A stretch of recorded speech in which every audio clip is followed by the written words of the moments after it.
चलिए, तो लास्ट में आपने पढ़ा था कुछ और बाइनोमियल थ्योरम में। लास्ट में कुछ क्वेश्चन अपन कर रहे हैं और फिर ये चैप्टर आज अपन खत्म कर देंगे।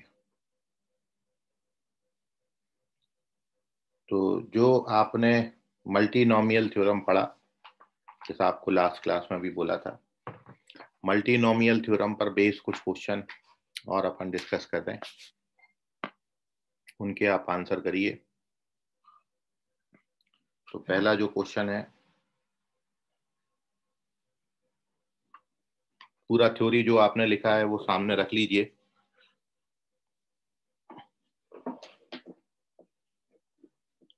कोशिश करिए जल्दी आंसर करने का। तो मल्टीनोमियल थ्योरम में पहला क्वेश्चन ये है,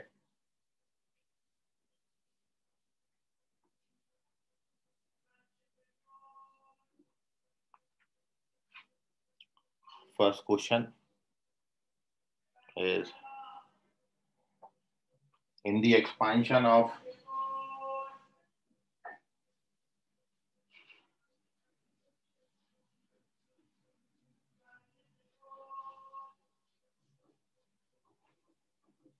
to X plus Y plus 3z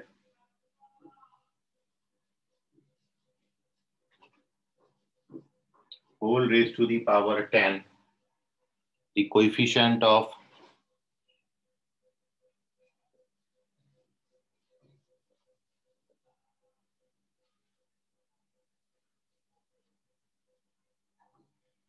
x square into y power 5 into z power 3 is, इसका कोएफिशिएंट कितना होगा? पहला ऑप्शन है it is 10 factorial divided by 2 factorial 5 factorial 3 factorial.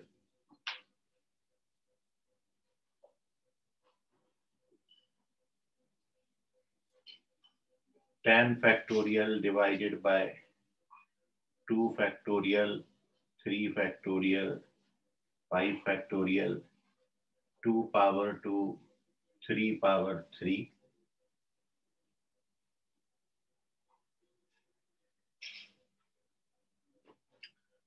10 factorial upon 2 factorial 3 factorial 5 factorial 2 power 3 3 power 2, या फिर 10 factorial into 2 power 2 into 3 power 3.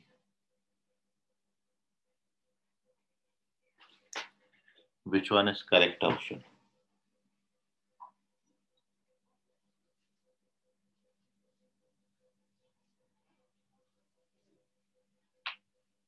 वंश वाग correct है, सॉरी आयुष करेक्ट है, वंश भी करेक्ट है।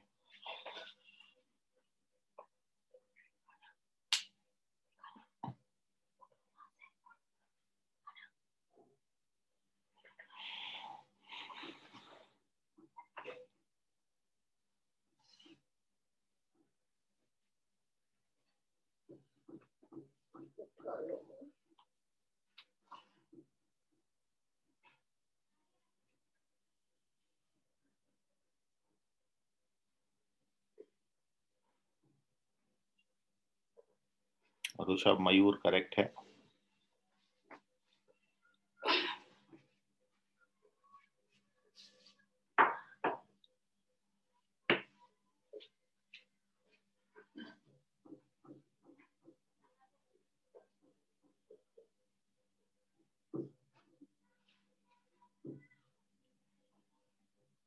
प्रणव भी करेक्ट है।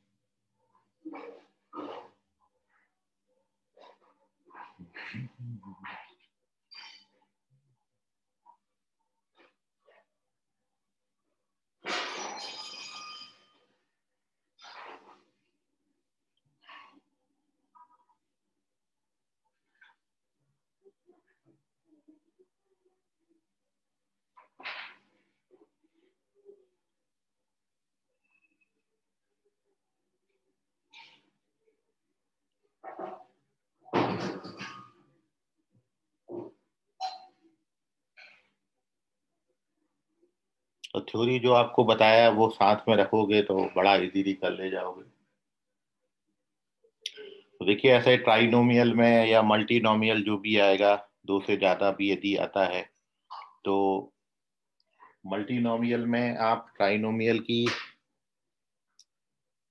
यहाँ पे 3 टर्म्स हो, 3 से ज्यादा टर्म्स हो, सारे टाइप के क्वेश्चन में जब भी आपने कोएफिशिएंट फाइंड करना है इस पावर का, तो सॉल्यूशन का सबसे पहला स्टेप आपको पता है कि जो कोएफिशिएंट होता है इसको आपने लिखा है 10 factorial upon n1 factorial, n2 factorial, n3 factorial. 3 है तो 3 ही आएंगे यहाँ पर, और 2x power n1, y power n2 और 3z पावर n3। और आपको यहाँ पर ये मेंशन है वेयर n1 प्लस n2, ये बताई थी restriction, n1 plus n2 plus n3 का जो सम है वो 10 होना चाहिए। साथ में आपको x पे पावर n1 दिया है और आपको x पावर 2 चाहिए, तो n1 का वैल्यू 2 लेंगे, n2 का वैल्यू 5 और n3 का वैल्यू 3 लेंगे। आप देखिए इन सभी का जो सम है वो 10 आता है, मतलब ये कंडीशन फुलफिल्ड होती है। So therefore required coefficient is 10 factorial upon, ये वैल्यूज आप डाल दीजिए, 2 फैक्टोरियल, 3 फैक्टोरियल और 5 फैक्टोरियल। साथ में 2 पे पावर n1 मतलब 2 आ जाएगा, y पे पावर, यहाँ पे तो है ही नहीं आपका कोई भी नंबर, और फिर 3 पे पावर जो आएगा वो आएगा 3 का। सो this is your required coefficient and directly you get your answer. So this is the required coefficient.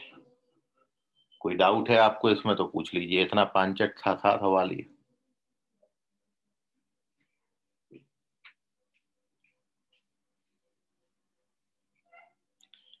ठीक है, moving on to the second question. अगला क्वेश्चन ट्राई करिए अब।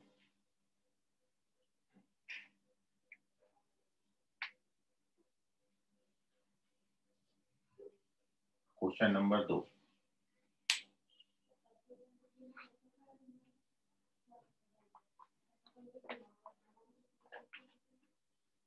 तो ये थोड़ा सा इजी सवाल है, अब आपका ये बना लोगे आप सभी से एक्सपेक्टेड है। The second question is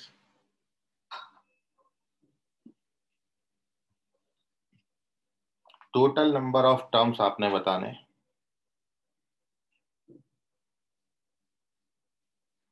total number of terms in the expansion of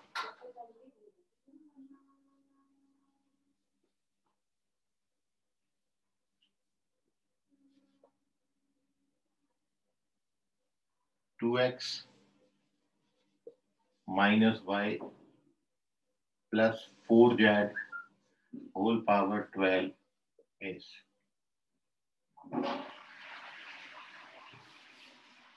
option है आपके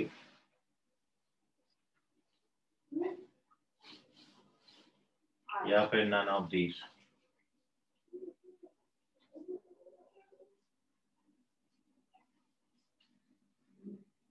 इस एक्सपेंशन में टोटल कितने टर्म्स आएंगे?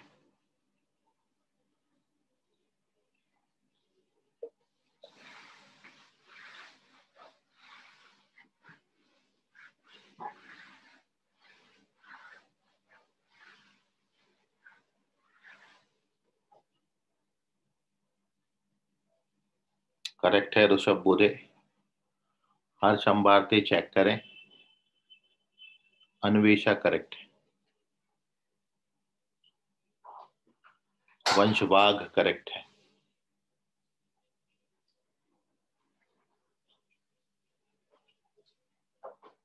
मयूर करेक्ट है। सॉरी मयूर चेक करें, सॉरी मयूर चेक करें, अक्षत रामटेके करेक्ट, सेजल पाटिल चेक करें, मानसी करेक्ट है,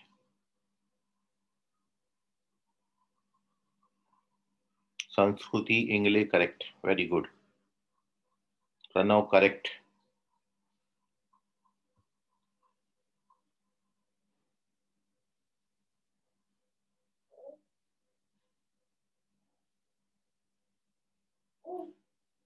आयुष करेक्ट, करेक्ट है मयूर।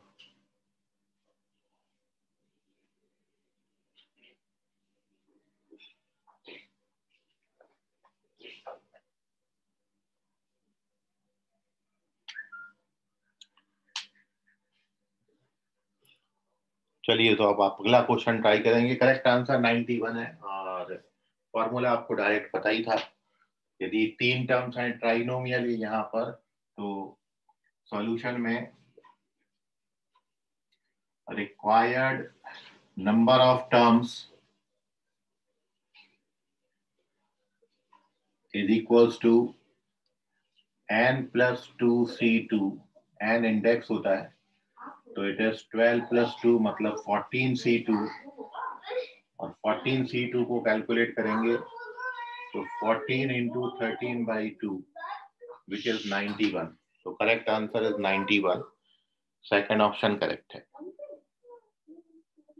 तो डायरेक्ट 12 देख के 13 नहीं लिखना, 12 इंडेक्स है, लेकिन ट्राइनोमियल है, मल्टीनोमियल में नंबर ऑफ टर्म्स बताने, तो उसके लिए फॉर्मूला n प्लस 2c2 हो जाएगा, और इंडेक्स लेना है n की जगह पर, सो वो 12 है, तो 14 प्लस 2 14c2 को कैलकुलेट करेंगे, तो it is 14 into 13/2 which is 91।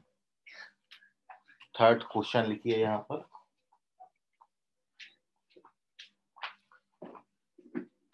the greatest coefficient in the expansion of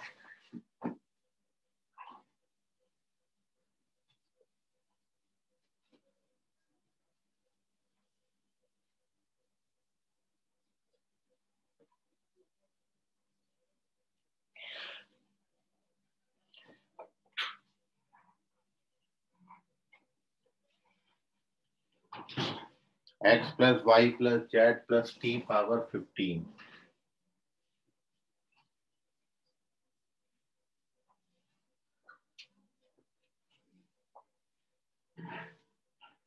First option is 15 factorial upon 3 factorial into 4 factorial.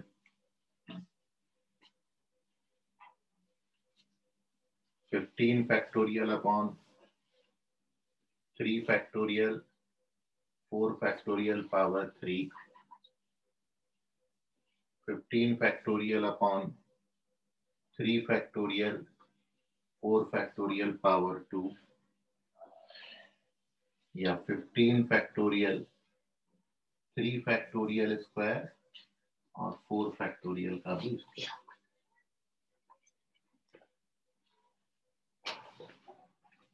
In this expansion, you have to find the greatest coefficient.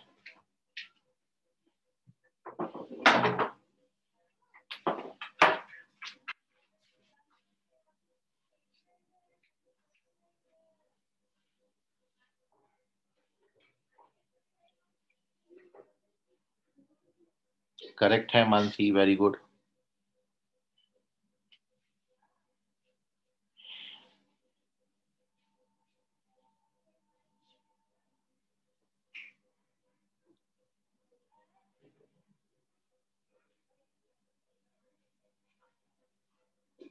Anvesha correct है।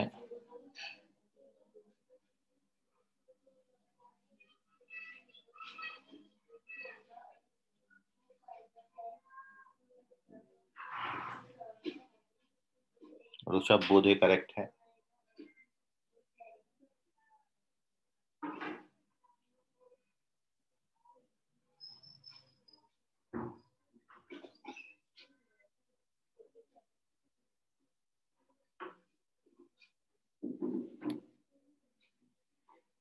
Ayush check करें, wrong answer.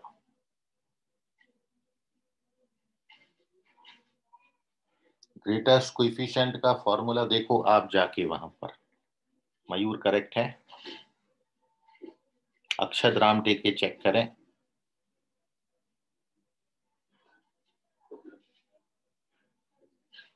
Pranav check करें।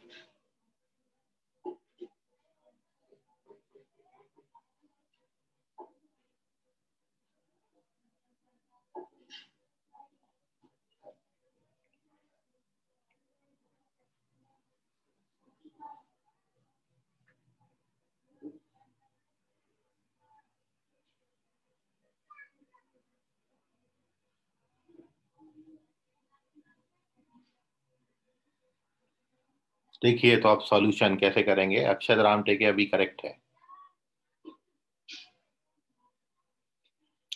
तो आपको direct formula इसका बताया था। Greatest coefficient के लिए आपने फॉर्मूला लिखा है सॉल्यूशन में। ग्रेटेस्ट कोएफिशिएंट होता है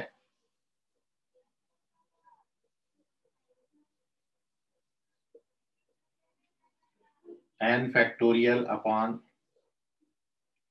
q factorial raise to the power m minus r और q plus 1 factorial raise to the power r। q quotient, r remainder, m से जब आप n को डिवाइड करेंगे, m का वैल्यू 4 है क्योंकि टोटल 4 टर्म दिए हैं। तो when 15 is divided by 4, n हमारा 15 है, m का वैल्यू 4 है और जब 15 को 4 से डिवाइड करेंगे तो 3 टाइम्स कंप्लीटली डिवाइड होगा और रिमाइंडर भी 3 छोड़ेगा। तो Q भी 3 है और R भी 3 है। ये सबकी वैल्यूज आपको क्वेश्चन में मिल जाएंगी। तो 15 को 4 से डिवाइड करेंगे, 3 बार कंप्लीटली डिवाइड होगा, कोशिएंट 3 आता है, रिमाइंडर भी 3 आता है। ये सबका वैल्यू डाल दीजिए। n हमारा 15 है। So therefore greatest coefficient is 15 factorial divided by 3 factorial power m minus r, it is 1 और q प्लस 1 मतलब 4 factorial raise to the power r मतलब 3। So this is the question direct based upon formula of greatest coefficient. Directly result देता है। Formula सामने रखिए तो easily आपको ध्यान में आ जाएगा। ठीक है, सो ये second and third question. Moving on to the next question. Take the screenshot of this. कोई डाउट है तो पूछ लीजिए आप।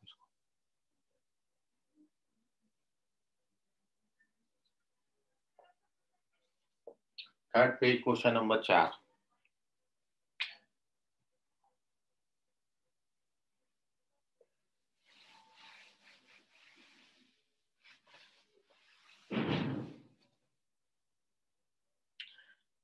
The coefficient of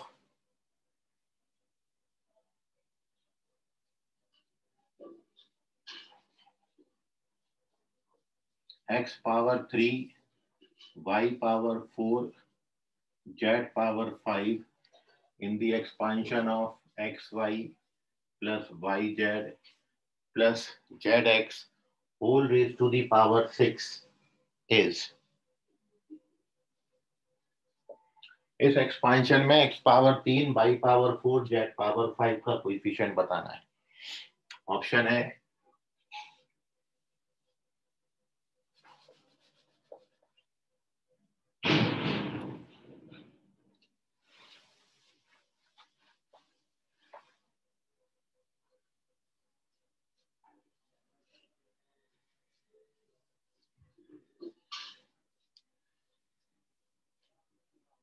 which one is correct?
कि वंश और मयूर करेक्ट है।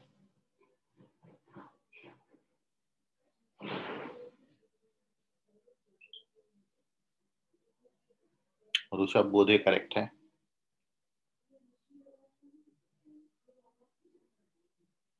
आयुष करेक्ट है, वेरी गुड।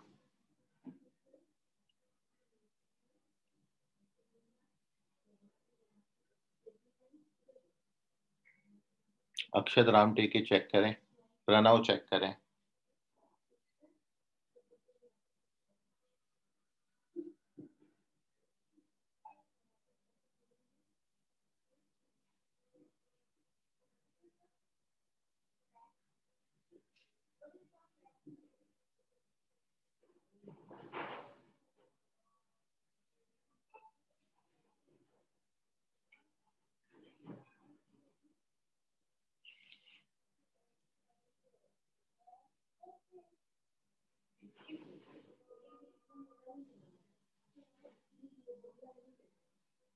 हमारे पास यहाँ पे कोई नहीं है।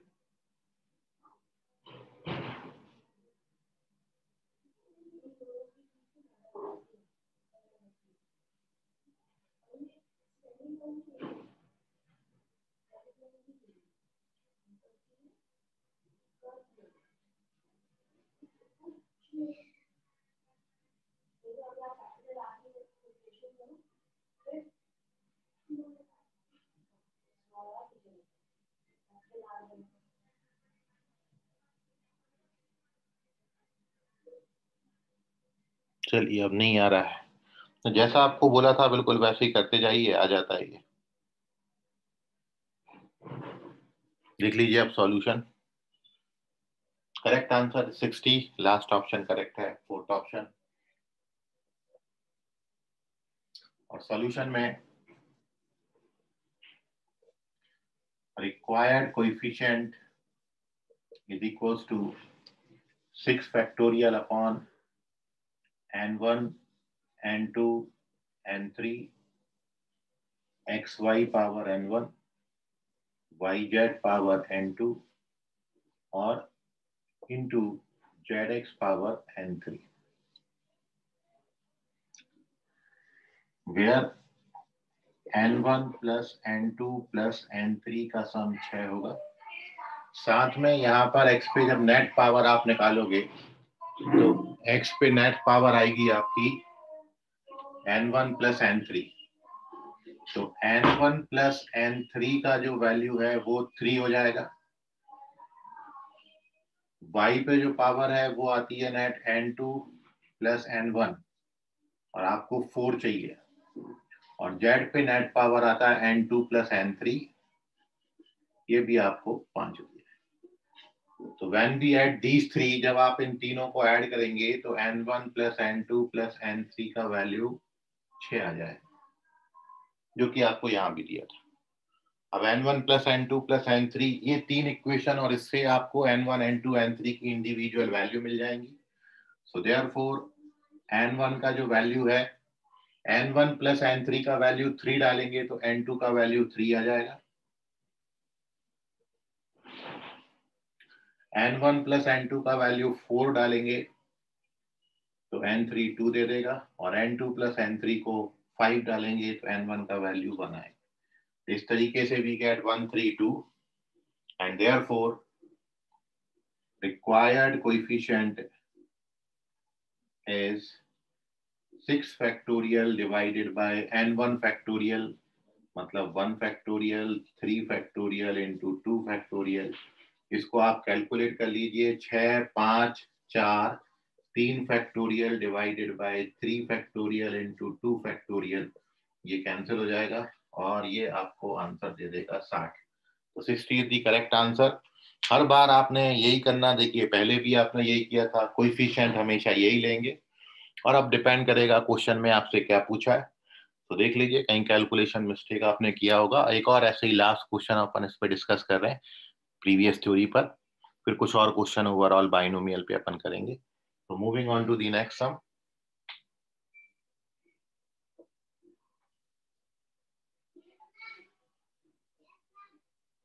नेक्स्ट क्वेश्चन है the number of terms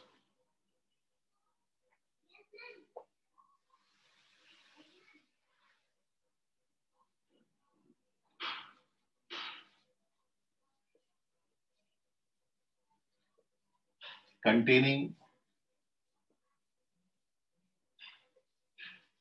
x power 5 in the expansion of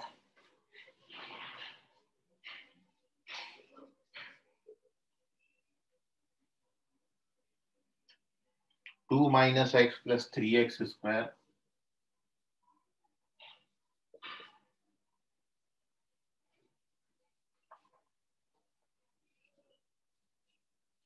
whole power 6 is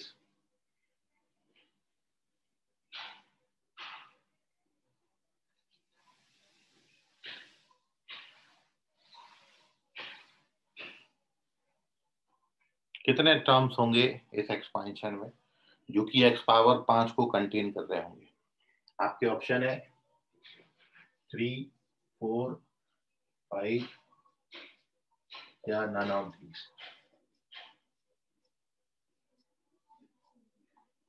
और इसी क्वेश्चन में आगे एक क्वेश्चन है, also find coefficient of x power 5। फिर आपको x पावर 5 का कोएफिशिएंट भी बताना है कि कोएफिशिएंट कितना आता है। चलिए, this is complete question and last question जिसपे सारी बातें आपकी रिवाइज हो जाएंगी। तो कितने टर्म्स होंगे जो x पावर 5 को कंटेन करेंगे इस ट्राइनोमियल में?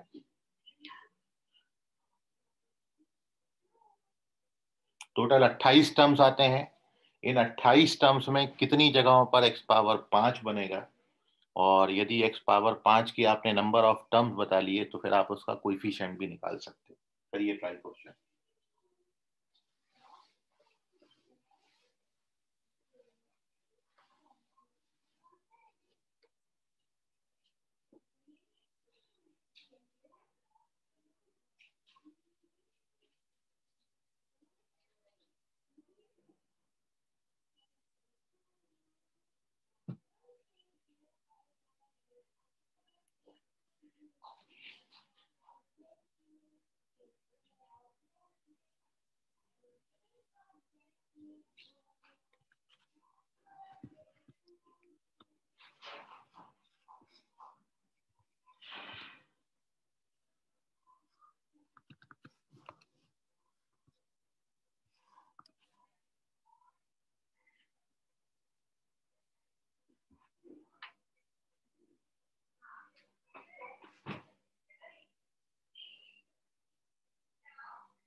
तो ऋषभ बोधे करेक्ट है, आयुष भी करेक्ट है। ये सेकंड क्वेश्चन का आंसर करिए।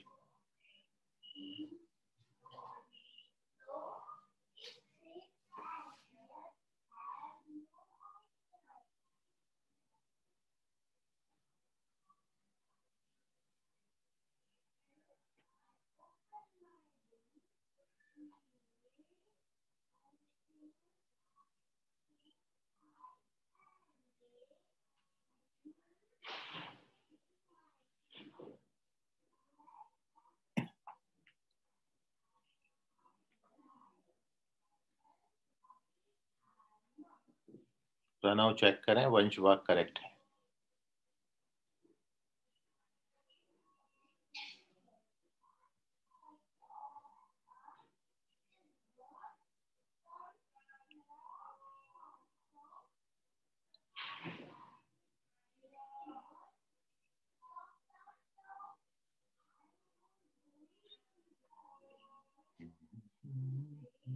अक्षत राम टेके चेक करें, रॉन्ग आंसर।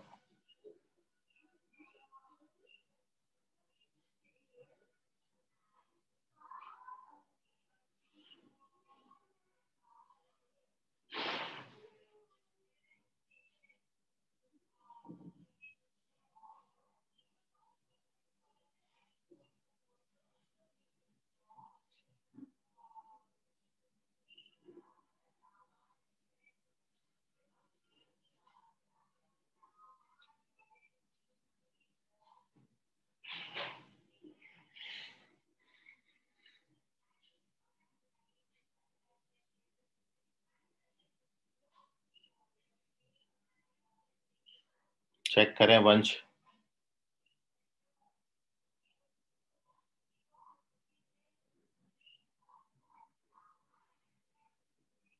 चलिए तो अब आप देखिए इसका solution. Here we have to find the coefficient of x power 5 in this expansion. Also we have to find the number of terms containing x power 5. Check करें Rishabh. And the solution is, देखिए जब भी कोई coefficient निकालना है तो अपन शुरुआत यहीं से करते हैं रिक्वायर्ड कोएफिशिएंट के लिए।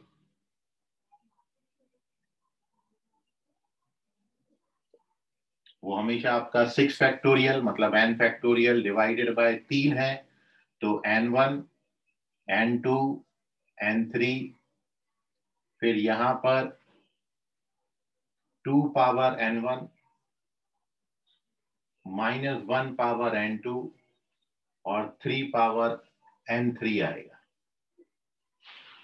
और x पे जो नेट पावर है, यहाँ पे तो x वाला कोई टर्म नहीं है, यहाँ पर आएगा x वाला टर्म, -1 हम ऑलरेडी ले चुके हैं, तो x पे पावर यहाँ बनेगी n2 और x पे पावर यहाँ बनेगी 2n3।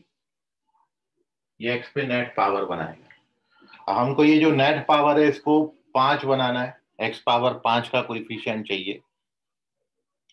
तो यहाँ पर एक रिस्ट्रिक्शन फिर अपन ये डालते हैं, वेयर ये दो बातें हैं कि n1 n2 और n3 का जो सम है वो 6 होना चाहिए और साथ में n2 प्लस 2n3 इसकी वैल्यू 5 होना चाहिए, क्योंकि we have to find the coefficient of x power 5।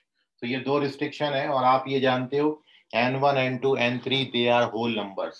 n1 n2 n3 की जो वैल्यू है वो 0 से लेके 6 तक कोई होल नंबर हो सकती है, इसके बियॉन्ड भी आप नहीं जा सकते।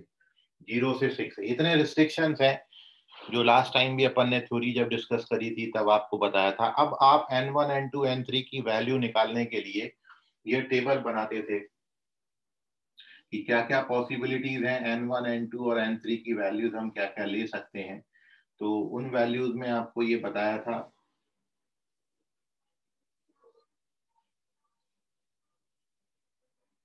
कि सबसे पहले तो अपन n3 से शुरू करते हैं। n3 का वैल्यू मैं यदि 0 ले लूं तो फिर मेरे को n2 का वैल्यू 5 लेना पड़ेगा, और चूंकि इन तीनों का सम मेरे को 6 बनाना है इसलिए n1 में 1 लूंगा। तो ये पहली पॉसिबिलिटी है।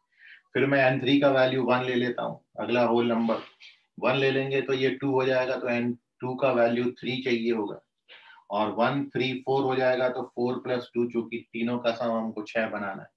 अगली पॉसिबिलिटी हम जब 2 लेंगे तो ये 4 हो जाएगा, तो इसको मेरे को 1 लेना पड़ेगा और इसको मेरे को 3 लेना पड़ेगा, तब जाके तीनों का सम 6 आएगा।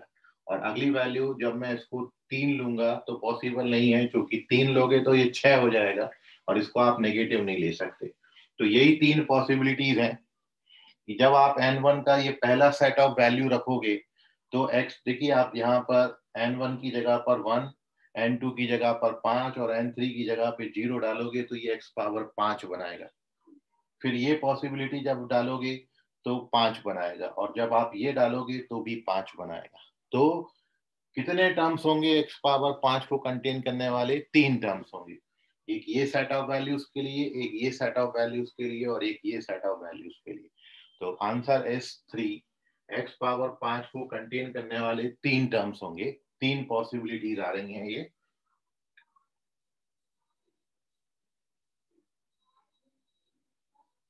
तो जितनी पॉसिबिलिटीज बनेंगी उतने नंबर ऑफ टर्म्स होंगे। टोटल टर्म आप जानते हो, टोटल नंबर ऑफ टर्म्स इस एक्सपांशन में आएंगे n+2c2, मतलब 6+2c2 विच इज 8c2, जिसका वैल्यू 28 आएगा। तो टोटल 28 टर्म्स होंगे और इन 28 टर्म्स में 3 टर्म्स में x पावर 5 बनेगा। अब आपको x पावर 5 का कोएफिशिएंट निकालना है, तो कोएफिशिएंट निकालने के लिए x पावर 5 का यहाँ पर अपन डालते हैं समीशन, सिग्मा रहता है यहाँ पर। तो अब आप वो पूछते थे कि भाई वो सिग्मा की वैल्यू कितनी होगी, तो वो डिपेंड करेगी कि आपको पूछा क्या गया है। तो यहाँ पे ये रिस्ट्रिक्शन रहता है जिन जिन वैल्यूज के लिए n1 + n2 + n3 का सम r के बराबर होगा। यहाँ पर जो रिस्ट्रिक्शन आती है वो ये आती है कि n1 + n2 + n3 का जो सम है वो कितना होना चाहिए, आपका r होना चाहिए। ये रिस्ट्रिक्शन आती है यहाँ पर। सो जो पॉसिबल वैल्यूज हैं, एक तो ये है जो r बनाती है, तो यहाँ पर n1 + n2 + n3 के लिए आपको ये रिस्ट्रिक्शन डालना है। अब अपन कोएफिशिएंट ऑफ x पावर 5 निकाल रहे हैं, तो सबसे पॉसिबल वैल्यूज आपकी ये है। तो सबसे पहला सेट ऑफ वैल्यूज हम यहाँ पर ये डालेंगे 1, 5 और 6। सो इसके बाद मैं ऊपर वाला हटा रहा हूँ, कोएफिशिएंट अपन यहाँ पर कैलकुलेट कर रहे हैं। सो क्वेश्चन नंबर 5 का अगली बात, और वो ये है, इसका स्क्रीनशॉट आप ले लें।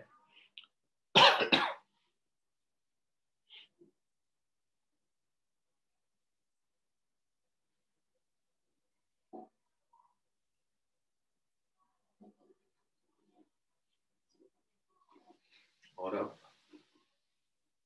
अपन लिख रहे हैं कोएफिशिएंट।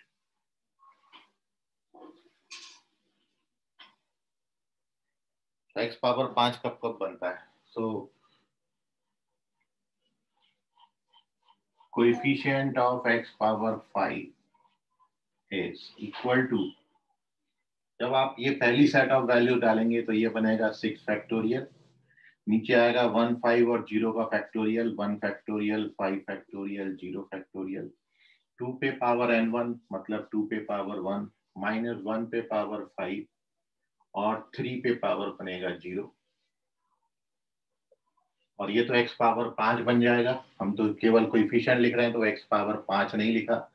फिर प्लस 6 फैक्टोरियल अपॉन 2, 3 और 1 का फैक्टोरियल, 2 पे पावर 2, -1 पे पावर 3 और 3 पे पावर 1,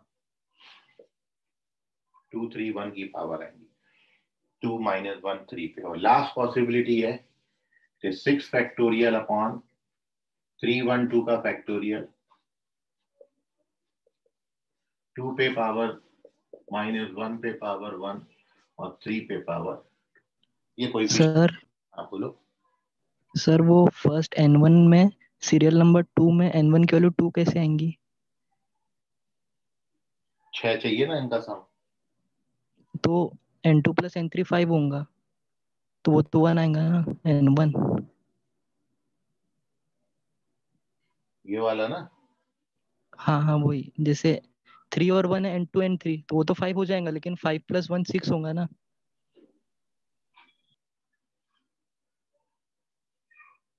5 + 1 6 होगा, मतलब समझा N1 1 चाहिए 2 की जगह। भाई। इन तीनों का सम 6 आना चाहिए, तो 3 और 1 4 और 2 6। अच्छा हाँ सॉरी सर, कंफ्यूज हो गया था, सॉरी। इनकी वैल्यू यहाँ डालोगे तो 5 बनना चाहिए। हाँ सर सॉरी।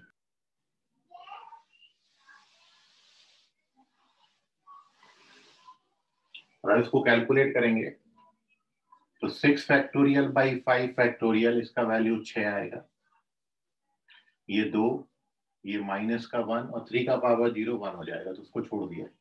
फिर प्लस 6 फैक्टोरियल अपॉन इसका वैल्यू 6, 5, 4 3 कट जाएगा, 6, 5, 4, 6, 5, 2 60, 6, 5, 2 60 आएगा। ये 4, ये -1 और ये 3 और प्लस ये भी 6 फैक्टोरियल, 6, 5, 4, 6, 5, 2 60 आएगा और 8 -1 × 9, इसको कैलकुलेट कर लीजिएगा। माइनस का 12, माइनस का 720 और माइनस का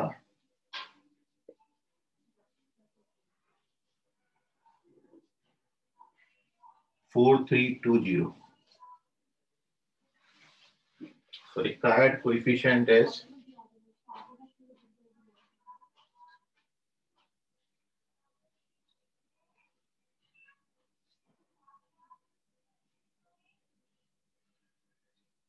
it is minus 5052 is the required coefficient.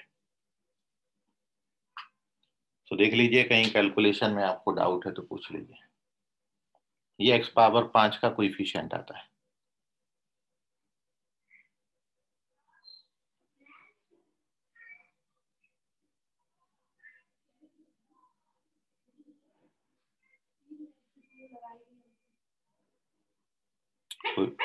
कोई डाउट है तो पूछ लीजिए.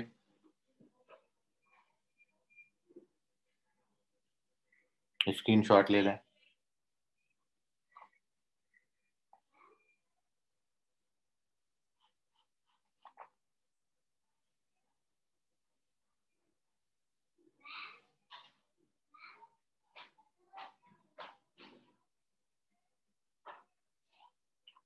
नेक्स्ट क्वेश्चन लिखेंगे.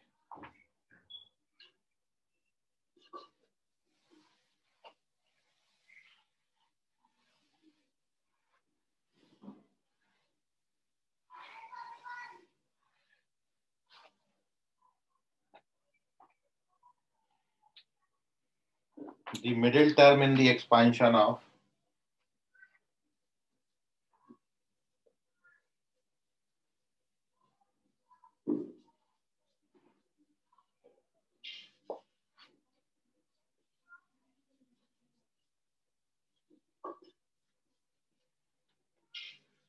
x plus 1 upon 2x power 2n.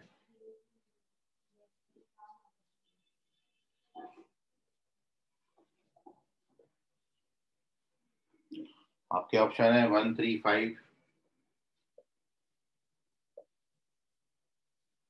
2n minus 3 upon n factorial, 135, 2n minus 1 upon n factorial, 135, 2n plus 1 upon n factorial, या फिर इनमें से कुछ भी नहीं आता. None of these.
Ayush correct है. Very good.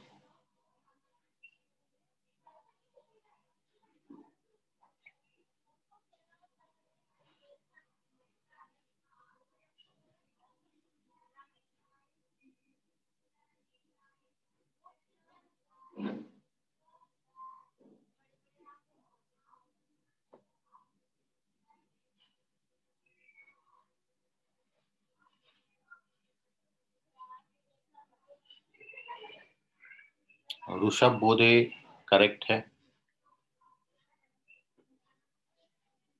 मानसी करेक्ट है,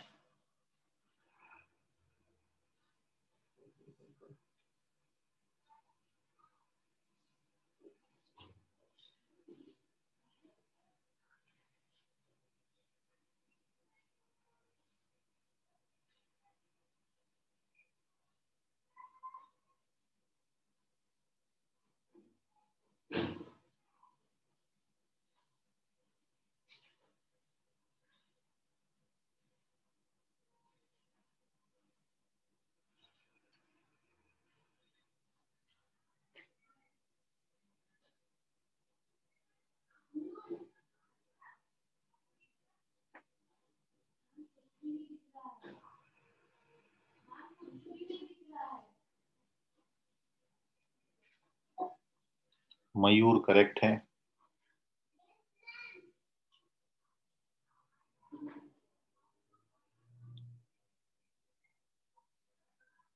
चलिए तो देख लीजिए अब इसका answer. Correct answer of this question is second option. सही जवाब है सेकेंड ऑप्शन। और आप ऐसे क्वेश्चन को क्रॉस चेकिंग से कर सकते हैं,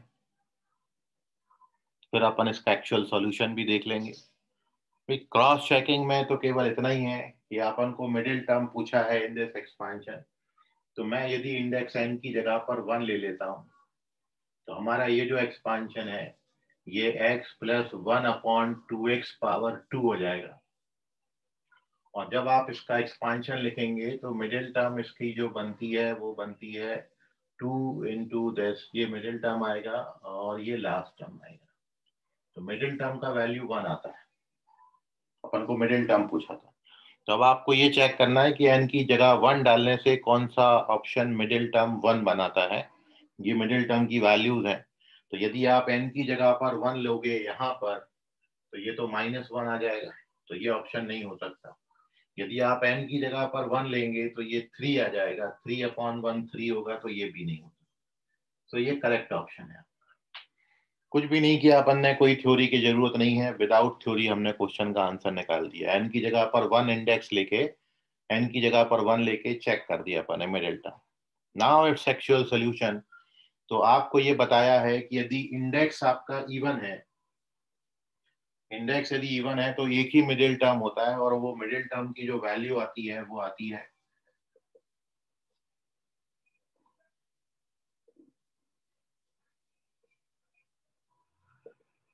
2n/cn, फर्स्ट टर्म पे पावर n और सेकेंड टर्म पे भी पावर n।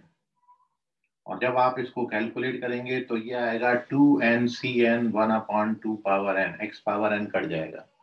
अब इसको आप थोड़ा सा फर्दर सिंप्लीफाई करिए तो 2n/cn का वैल्यू होता है 2n factorial upon n factorial into n factorial, और ये 1/2 पावर n रिमेन्स एज सच।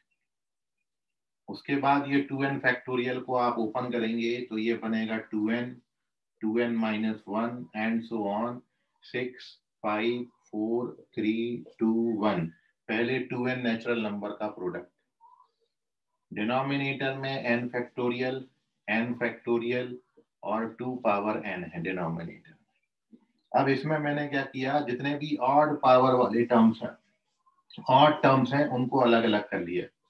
केवल ऑड ऑड अलग अलग कर लोगे तो ये 5 3 1 पे खत्म हो जाएगा। ये ऑड का प्रोडक्ट बना दिया, ये ऑड ऑड नंबर का प्रोडक्ट है। और इवन इवन नंबर्स हैं 2 पावर n, फिर 2 पावर n माइनस 2 बनाएगा,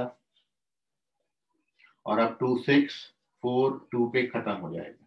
डिनोमिनेटर एज सच है n फैक्टोरियल और 2 पावर n।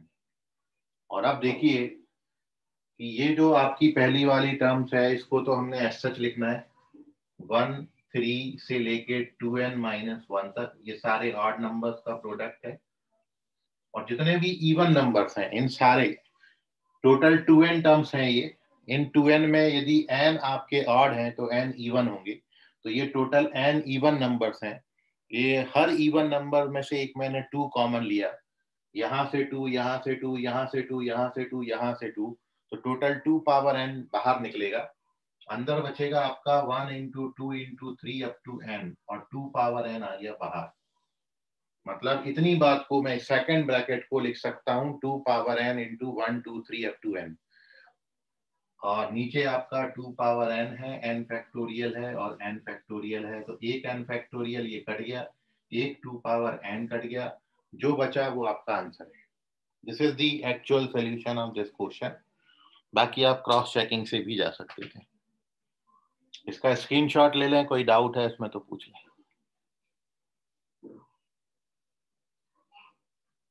अब आप ऐसे क्वेश्चन प्रैक्टिस करते रहिए, बाकी करेंगे अगली क्लास में। आज के लिए फिलहाल इतना, धन्यवाद, बाय एवरीवन। Bye sir.